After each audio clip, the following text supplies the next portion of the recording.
The air inside First Trust Bank's downtown branch was sharp with the scent of polished wood and sterile ambition. It was a late Tuesday morning in Charlotte, North Carolina, the kind of day when the winter chill clung to coats and the city hummed with quiet purpose.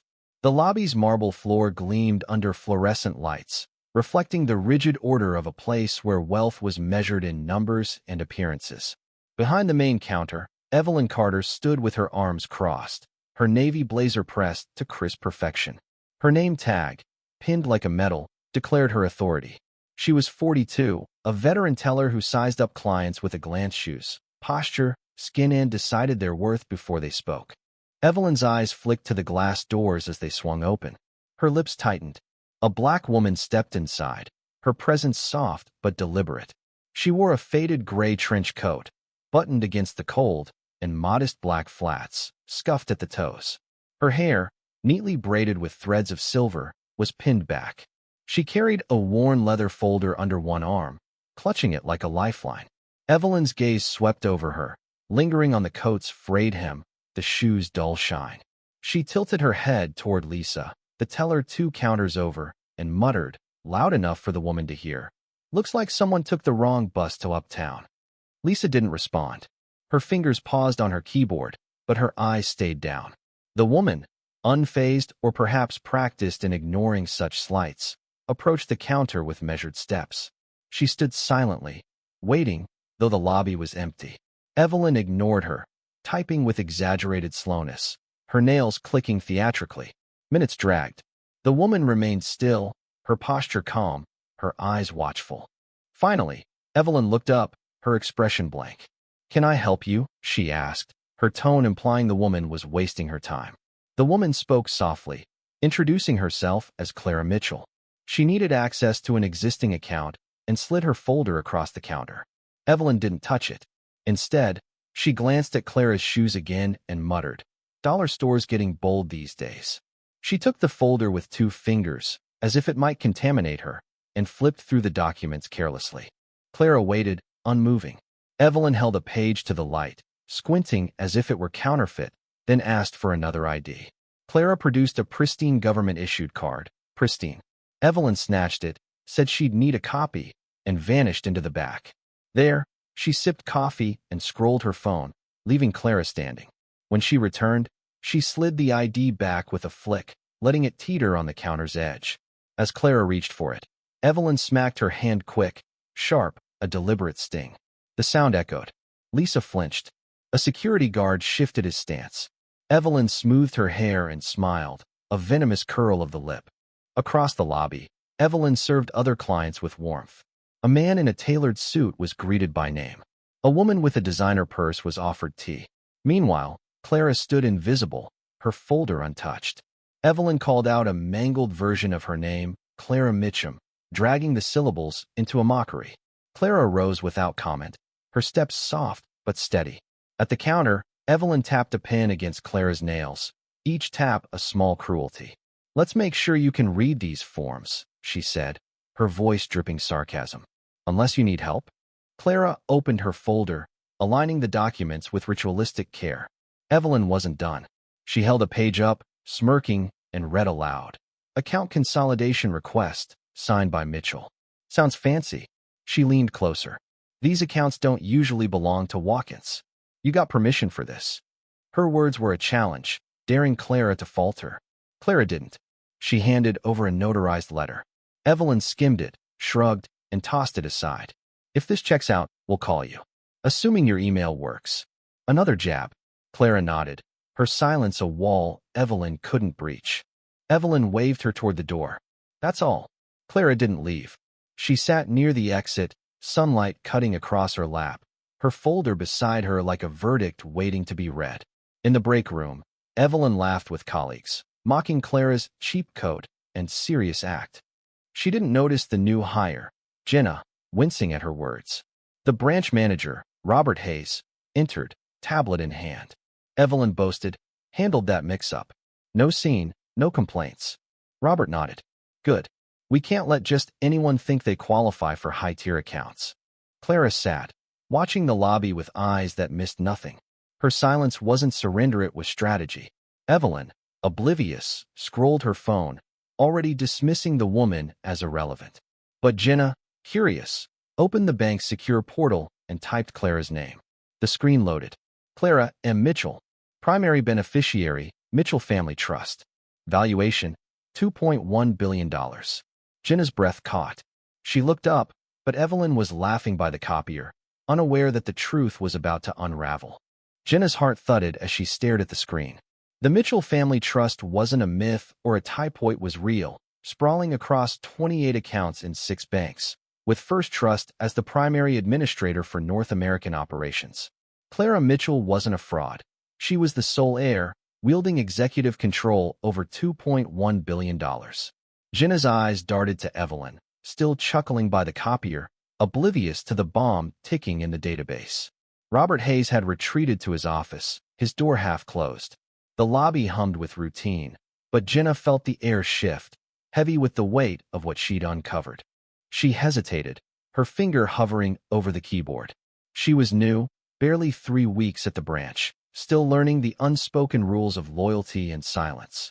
But the numbers didn't lie, and neither did the security footage blinking on a nearby monitor, capturing every moment of Clara's humiliation. Jenna glanced at Clara, still seated by the exit, her posture unchanged, her folder a silent accusation. The young teller took a breath and typed a quick note to the compliance team, flagging the account for urgent review. Then she stood, her chair scraping softly, and approached Evelyn. "Evelyn, can you check something?"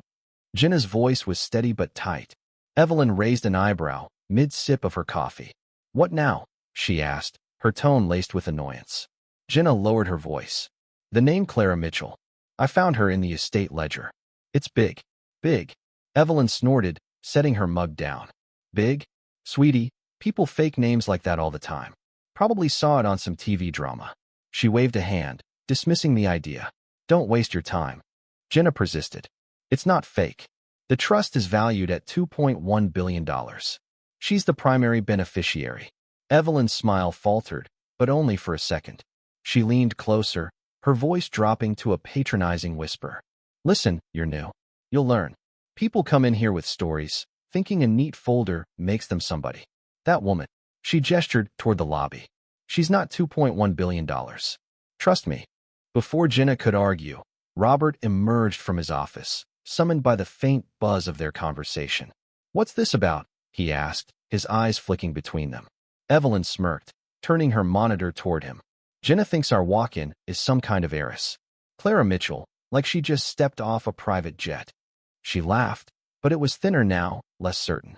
Robert didn't laugh. He glanced at the screen, then at Jenna. "Show me." Jenna pulled up the ledger, her fingers trembling slightly. The screen loaded. Clara M. Mitchell, primary beneficiary, full executive rights. Robert's face tightened, but he shook his head. Probably a glitch. Or a name coincidence. People try this stuff. Log it for delayed review and move on. Jenna opened her mouth to protest, but Robert raised a hand. "Jenna, Rule 1, don't chase ghosts. We've got real clients to handle." He turned away, his tone final. Evelyn grinned, vindicated. "Told you. If you're gonna fake it, at least wear shoes that match your bag." She laughed, but Jenna didn't. She returned to her station, her mind racing. Outside, Clara hadn't moved. Her eyes traced the lobby, catching every smirk, every dismissive gesture. She'd seen this before, patterns of exclusion, assumptions dressed as policy. Her silence wasn't passive. It was a ledger, recording every slight. In the break room, Evelyn's gossip continued. "She just sat there, clutching that folder like it's gonna turn into gold," she told Lisa, who nodded faintly but stayed silent. A junior associate, Mark, chimed in. "Was she one of those I know my rights types?" Evelyn shook her head. "Didn't even try. Just stood there, acting like silence makes her important. Made it easier to shut her down." The room laughed, but the sound was hollow, uneasy. Then the phone rang a sharp, internal line that rarely sounded. Robert answered in his office, his voice muffled through the glass. The call lasted 47 seconds. When he hung up, his face was pale, his tie slightly askew. He strode into the lobby, his steps clipped. "Jenna," he barked. "Pull the security feed. Now." Jenna blinked, startled. "For what?" Robert's voice was low, urgent. "Just do it. Last 90 minutes. Jenna accessed the feed, her fingers flying. The screen loaded. Clara walking in, standing at the counter, enduring Evelyn's taunts, sitting by the window. Every moment was crystal clear, time-stamped. Robert stared, his jaw tight. He opened the facial recognition portal and uploaded a still. The system processed in seconds. Match, Clara Marie Mitchell. Trust holder, primary. Net asset value, $2,150,770,000. Status, active, level 1 oversight. Robert's breath hitched. He opened the trust file. The Mitchell Family Trust wasn't just real, it was a titan. Its holdings woven through global markets. Its influence touching every major bank. Clara wasn't a claimant. She was the executor, the sole voice of its power. Robert's hand shook as he closed the file. "Get everyone off the terminals," he said, his voice barely above a whisper. Jenna hesitated. "What?" Robert snapped. "Now. Cut access. Pull Evelyn. Everyone." Jenna sprinted to the break room. Evelyn looked up, annoyed. "What's got her running?" she muttered to Lisa, who was already logging out. A security alert flashed across the branch's interface. System freeze initiated. All activity pending review. Evelyn stared at the screen. "What the hell?" Robert's voice cut through the lobby. "Step away from your terminals. Now." He emerged, face ashen, collar loose. "Lock the doors," he told the guard. The glass panels sealed with a thud. Customers glanced up, confused. Employees froze. Evelyn stood, her smile gone. "Is this a drill?" she asked. Robert didn't answer. He stared at the chair where Clara had sat. It was empty. During the chaos, she'd risen, slipped through the exit before the lock, and vanished into the Charlotte sunlight. Evelyn scoffed, trying to regain her footing. "She's gone." Probably knew she couldn't bluff her way through. But her voice wavered. Robert didn't respond. He was replaying the call in his mind. The voice from the Mitchell Trust office had been cold, mechanical. All client activity halted. Isolate terminals. Await clearance. Command from Principal Oversight. Designation Mitchell. The name had landed like a guillotine. Clara wasn't just a client. She was the client, the one who could suspend the branch with a word. And they'd mocked her, struck her, dismissed her. The footage had it all. Jenna returned, her face pale. "Sir, the compliance team's already reviewing the feed. They've got her documents. They're real." Robert nodded, his throat dry. "I know." He looked at Evelyn, who was still standing, her phone forgotten in her hand. She hadn't heard the call, hadn't seen the ledger, but she felt the shift of predators sensing a trap. "What's going on?" she asked, her voice smaller now. Robert didn't meet her eyes. "We made a mistake. A big one." Outside, the city moved on, unaware. Clara was gone, but her presence lingered, a shadow over the marble lobby. The branch was locked, its systems frozen, its staff teetering on the edge of a reckoning. Evelyn's laughter had faded, replaced by a creeping dread. Jenna sat at her station, staring at the screen, the truth burning brighter than the fluorescent lights. Clara Mitchell wasn't coming back, not yet. But when she did, the bank would feel the weight of her silence. The Charlotte skyline shimmered under a late afternoon sun, its glass towers reflecting ambition and order. Inside First Trust Bank's downtown branch, the locked doors and frozen terminals created a surreal stillness. The lobby, once a stage for Evelyn Carter's casual cruelty, now felt like a courtroom awaiting a verdict. Robert Hayes paced behind the main counter, his tie loosened, his face a mask of controlled panic. The security feed looped on his office monitor, Clara Mitchell's calm presence mocking his every misstep. Evelyn stood by her station, her arms crossed, her confidence fraying. "This is overkill," she muttered to Lisa, who avoided her gaze. "She's just some nobody who got lucky with a name." Jenna, the junior teller, sat quietly, her eyes fixed on the empty chair where Clara had waited. She'd seen the ledger, heard Robert's urgency, felt the weight of the Mitchell Trust's name. The other employees milled about, uncertain, whispering about the system freeze. A customer, an older man with a briefcase, tapped his foot impatiently near the ATM, unaware of the storm brewing. The security guard, stationed by the sealed doors, checked his watch, his posture tense. Then the doors clicked open. No one had unlocked them. The override came from an external command. Heads turned. Clara Mitchell stepped inside, but she was transformed. Gone was the faded trench coat, the scuffed flats. She wore a deep navy power suit, tailored to perfection, its lines sharp as a blade. A silk blouse, the color of gunmetal, caught the light. Diamond studs gleamed at her ears, subtle but undeniable. Her hair, once pinned back, was now smoothed into a sleek chignon. Her stride was unhurried, each step echoing authority across the marble floor. Two men followed, dressed in matte black suits, earpieces discreet, their presence a silent confirmation of status. Evelyn froze, her breath catching. The woman's eyes, those same watchful eyes, locked onto hers for a fleeting moment. It was Clara, yet not Clara. The lobby fell silent, conversations cut mid-sentence, keyboards abandoned. Robert emerged from his office, his steps faltering as he took in the scene. Clara stopped at the main counter, her expression calm but unreadable. "I'd like to speak to your entire branch management team," she said, her voice low, carrying the cadence of someone who expected obedience. Robert nodded, his throat tight. "Of course, Ms. Mitchell." The name slipped out, a concession he hadn't planned. He gestured to the staff, summoning them with a shaky wave. Evelyn, Lisa, Jenna, and two back-office managers formed a nervous arc behind the counter. Clara placed a sleek black folder on the glass, its leather embossed with a subtle crest. She opened it and withdrew a single sheet, a directive signed by the Mitchell Trust's board. She laid it down gently, the paper's weight heavier than its size. "This confirms my position as primary beneficiary and sole controller of the Mitchell Family Trust," she said. "The trust holds $2.1 billion in managed assets, a significant portion housed within First Trust." Robert's face drained of color. He scanned the document, the seal, the signatures, the notarized stamp. It was ironclad. Clara continued, her tone clinical. "Effective immediately, I am authorizing the full withdrawal and transfer of all Mitchell funds from this institution." A gasp escaped Evelyn. Jenna blinked rapidly. Lisa stared at her shoes. The words hung in the air, precise and final. Clara reached into her folder again, producing a second document.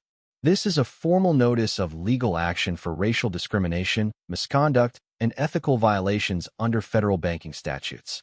She placed it beside the first. "The names of those involved are recorded. The footage has been reviewed.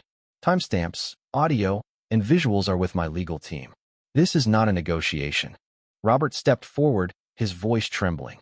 "Ms. Mitchell, I assure you." Clara raised a hand, not sharply, but enough to silence him. "There is no assurance that counters facts," she said.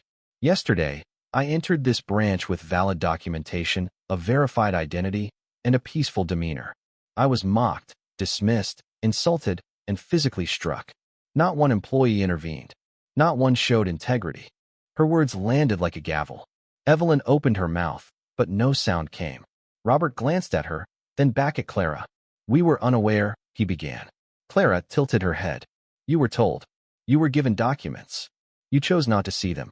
That's not unawareness. That's intent." Her gaze swept the group, lingering on Evelyn, whose face was crumbling. Clara placed a third paper on the counter. "This is the transfer request. I expect confirmation within 2 business days. Any delay will be considered obstruction."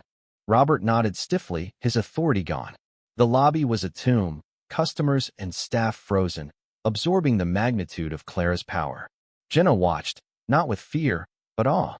The woman they'd dismissed was now a force they couldn't outrun. Clara closed her folder, her movements deliberate. "I will not speak on this matter again," she said. "All communication will go through my legal counsel."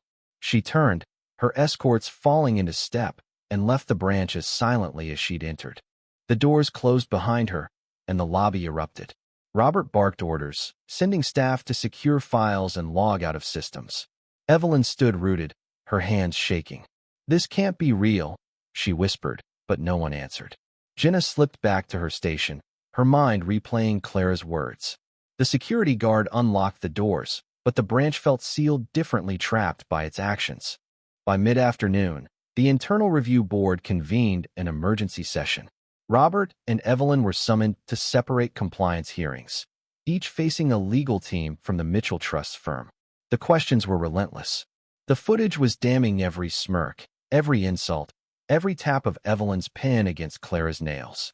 Robert cited procedural errors, claiming misidentification. Evelyn stammered about miscommunication, but the evidence was airtight. By 4 p.m., the verdict came: immediate termination for both, permanent disqualification from senior banking roles, their records flagged across the industry. Evelyn left the hearing in a daze, her blazer unbuttoned, her name tag discarded. Robert retreated to his office, staring at the monitor as if it could rewrite the day. Outside, the news was breaking. A finance blog posted an expose: Banking Bias, the Mitchell Trust Scandal. It included blurred stills from the footage and employee quotes, painting First Trust as a hub of prejudice. By evening, the story hit national outlets, headlines screaming, "Billion-dollar heir humiliated at Charlotte branch." Social media exploded with hashtags, Mitchell Justice, Banking While Black. Customers began pulling accounts. The bank's website crashed under traffic. By market close, First Trust stock had dipped 7 points, a freefall that promised worse. Evelyn sat in her car in the parking lot, her phone buzzing with notifications she didn't dare open. Robert stayed in his office, the door locked, his career unraveling with every refresh of the news. Jenna, still at her station, watched the chaos, her belief in the bank's client equality handbook shattered. Clara Mitchell had rewritten the rules, and the branch would never be the same. The Charlotte morning was gray, the sky heavy with clouds that mirrored the mood inside First Trust Bank's downtown branch. The glass doors, once symbols of exclusivity, now felt like barriers to a world demanding answers. News vans lined Tryon Street, their antennas piercing the skyline. Reporters huddled on the sidewalk, microphones ready, cameras trained on the bank's logo, a golden emblem now tarnished by scandal. Inside, the lobby was a ghost of its former self. Terminals remained offline, papers were stacked haphazardly, and the few remaining staff moved like survivors of a shipwreck. The Mitchell Trust scandal had ignited a firestorm, and the flames were spreading. Evelyn Carter was gone, her station empty, her name tag removed from the counter.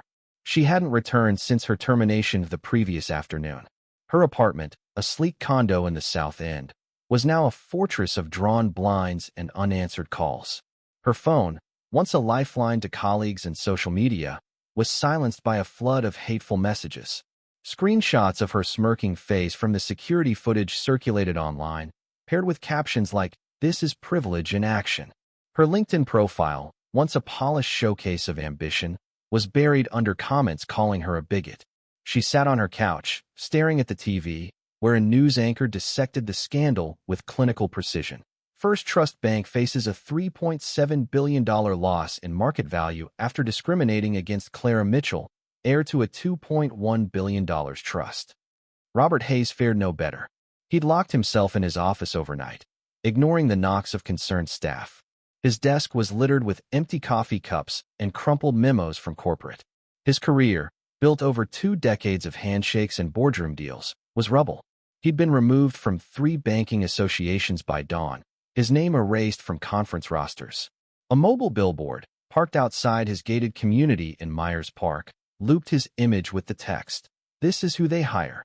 Protesters chanted nearby, their voices a dull roar through his window.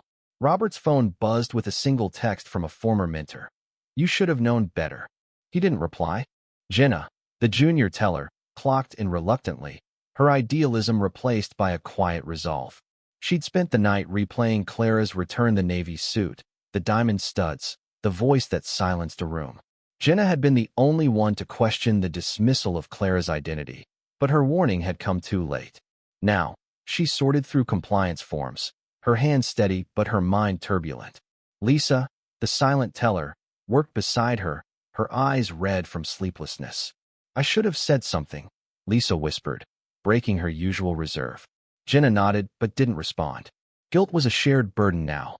At First Trust's corporate headquarters in Atlanta, the board of directors convened under siege. Shareholders demanded accountability, their emails flooding inboxes with threats of divestment. The CEO, William Grant, faced the press at 10 a.m., his Navy suit crisp but his face haggard. Flanked by PR advisors, he stepped to a podium emblazoned with the bank's logo, now a symbol of disgrace. Cameras flashed. "We deeply regret the events at our Charlotte branch," he began, his voice unsteady.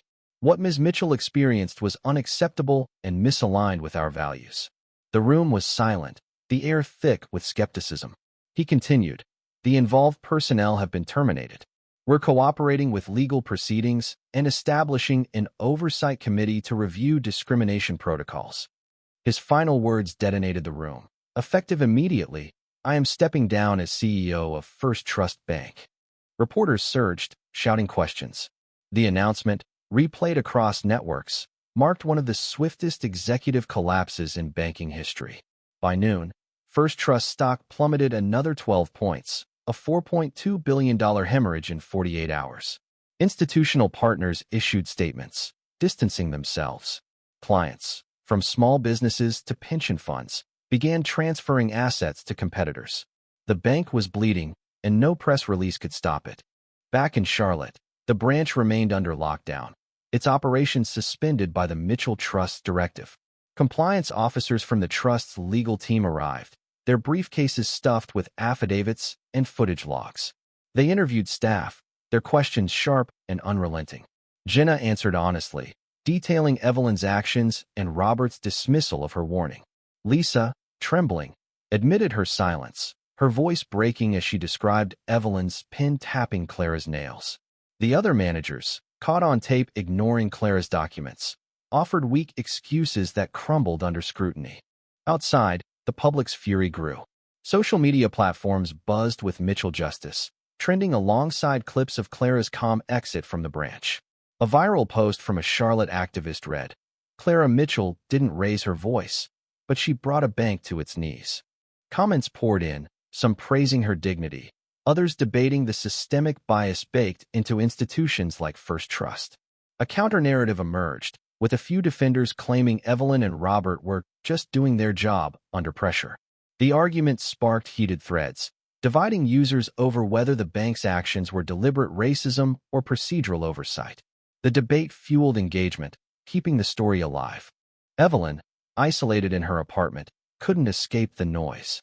She avoided mirrors, unable to face the woman she'd become. A friend texted, urging her to issue a statement, but Evelyn refused. What could she say? The footage was her confession, every smirk, every insult, every slap of her hand against Clara's. She opened her laptop, searching for distraction, but the headlines were relentless.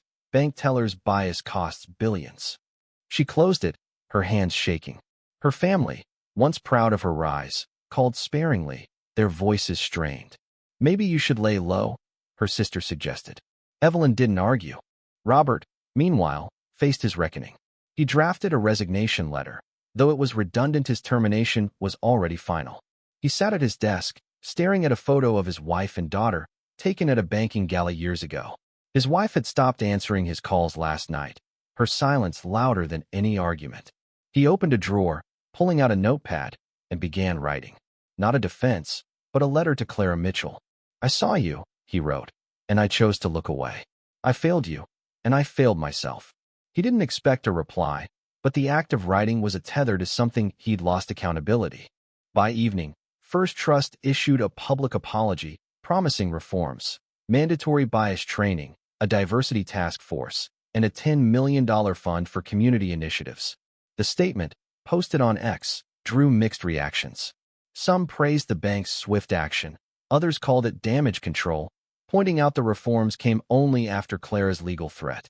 The post garnered 47,000 likes and 12,000 retweets, but the comments were a battleground. "Too little, too late," one user wrote. Another countered, "Give them a chance to fix it." The engagement metrics soared, pushing the scandal higher in YouTube's algorithm. Jenna left the branch at dusk, the reporters still lingering outside.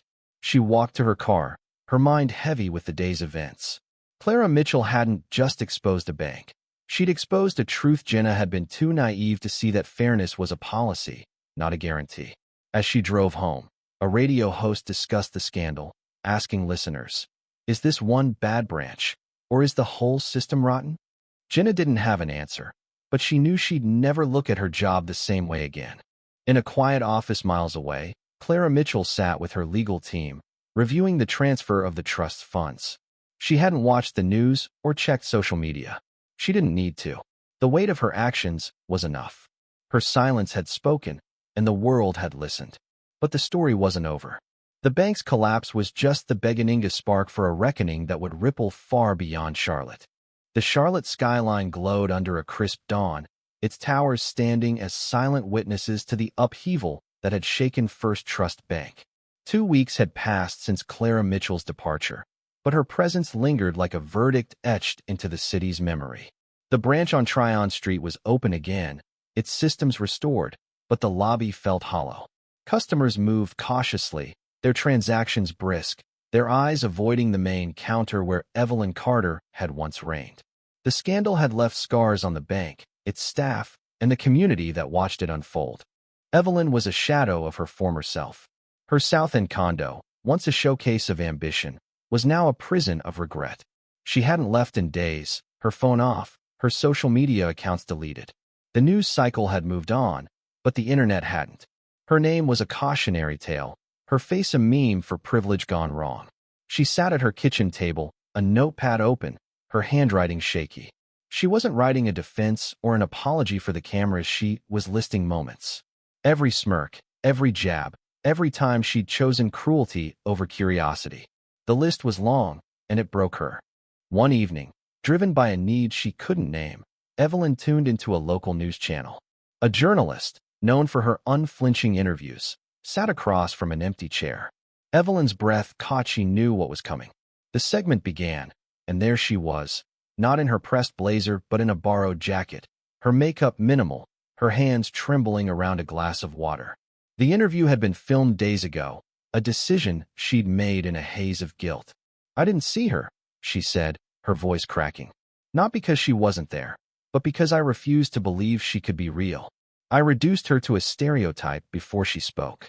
The interviewer didn't interrupt. Evelyn continued, her words raw. "I told myself I was protecting standards, but I was protecting my own bias. I was comfortable feeling superior." The clip spread online, amassing views and sparking debates. Some called her tears performative, a bid for sympathy. Others saw a woman stripped bare, confronting her flaws. On X, the video hit 1.2 million views, with comments ranging from "too late" to "at least she's honest." The engagement kept the story alive, fueling YouTube's algorithm. Evelyn didn't watch the reactions. She enrolled in a sociology course at a community college, focusing on systemic inequality. She volunteered at a nonprofit helping people denied loans due to bias, taking on menial tasks, filing, cleaning, listening. When asked why, she said, "I built walls. Now I'm pulling them down, one brick at a time." It wasn't redemption, but it was purpose, a way to exist without the weight of her past defining her. Robert Hayes chose a quieter path. He'd left Charlotte, retreating to a small town in the Blue Ridge Mountains. His career was ashes, his name blacklisted, his network dissolved. He woke before dawn, sitting at a modest kitchen table with a fountain pen and a stack of envelopes. His first letter went to Clara Mitchell, not asking for forgiveness but acknowledging his failure. "I saw you," he wrote, and chose irrelevance over responsibility. He sent dozens Moretto former clients, interns, strangers whose discomfort he'd once ignored. Each was handwritten, a moral inventory he'd never dared to take. He began speaking at community forums, not as an expert, but as a warning. "Never let the suit decide who speaks," he'd say, his voice steady but humbled. Audiences were skeptical, but some listened, asking questions that forced him to confront his past anew. The forums were small, often held in church basements or libraries, but they were enough. Robert didn't seek absolution, sought accountability, a ledger balanced by truth. First Trust Bank, under new leadership, scrambled to rebuild. The new CEO, a woman with a background in ethics, rolled out reforms, bias training, a diversity board, and a $15 million fund for underserved communities. Pamphlets touted a new First Trust, but skepticism lingered. On X, users debated the changes, with posts like, "Can a bank unlearn prejudice?" gaining traction. The reforms were a start, but the heart of change lay elsewhere, in how tellers now paused before judging a code, how managers double-checked documents, how a name carried weight beyond its sound. Clara Mitchell never returned to the branch. She didn't need to. Her legal team oversaw the transfer of the trust's $2.1 billion to a competitor, a process completed without delay. She funded a grant for aspiring financiers from marginalized backgrounds, offering scholarships and mentorship. She supported legal aid for those denied services due to race, creating a network that empowered rather than excluded. Her name became a beacon, not for vengeance, but for dignitia, proof that power could act without shouting. In a Charlotte high school, a student named Aisha read Clara's story to her class, pausing at the moment Clara walked out in silence. She didn't yell, but she won, Aisha said, her voice firm. Her classmates nodded, the lesson clear: justice could arrive with precision, not noise. The story spread in classrooms, boardrooms, and living rooms, sparking conversations about bias and accountability. On YouTube, videos analyzing the scandal, titled "The Heir Who Broke a Bank" or "Clara Mitchell's Silent Victory," racked up millions of views, their comment sections alive with debate. The scandal's legacy was complex. For some, it was a triumph of justice, a billionaire humbling a system that dismissed her. For others, it raised questions about redemption. Could Evelyn and Robert truly change, or were their efforts too late? The public argued over intent versus impact, systemic bias versus individual failure. Posts on X like, "Was first trust the villain, or was it just two bad apples?" drew thousands of replies, keeping the story trending. Clara, now a figure of quiet legend, remained private. She didn't give interviews or court the spotlight. Her victory wasn't in headlines, but in the lives she touched: the students funded by her grants, the clients protected by her legal aid, the institutions forced to reckon with their flaws. She'd rewritten the room without raising her voice, proving that truth was louder than cruelty. The Charlotte branch, though operational, was forever changed. Jenna stayed on, promoted to a compliance role, her perspective sharpened by Clara's lesson. Lisa left, unable to bear the memories. The marble lobby, once cold and judgmental, now felt softer, as if Clara's presence had warmed it. Customers noticed a shift: tellers smiled more, managers listened longer. The bank's golden emblem, though polished, carried a humbler shine. As the sun set over Charlotte, the city buzzed with stories of Clara Mitchell, each retelling adding to her myth.